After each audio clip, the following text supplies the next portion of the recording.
Buonasera ragazzi, ora facciamo il Clil, Geography Clil. Significa che l'argomento che avete appena studiato sul clima e sul tempo meteorologico lo leggeremo in inglese.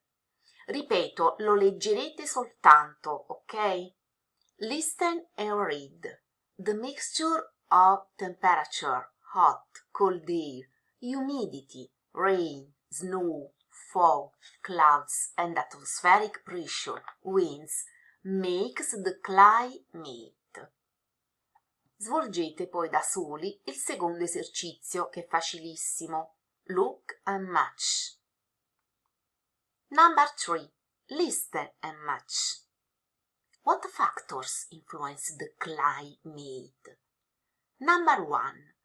The distance of a place from the equator is latitude. It's hot and humid near the equator. It's cold far away from the equator, near the poles.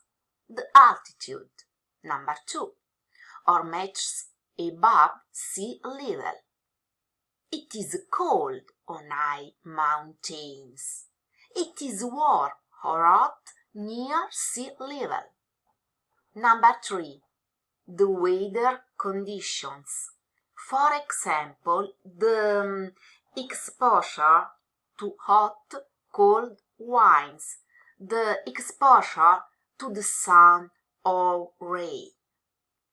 Ragazzi, leggetelo solo, ok?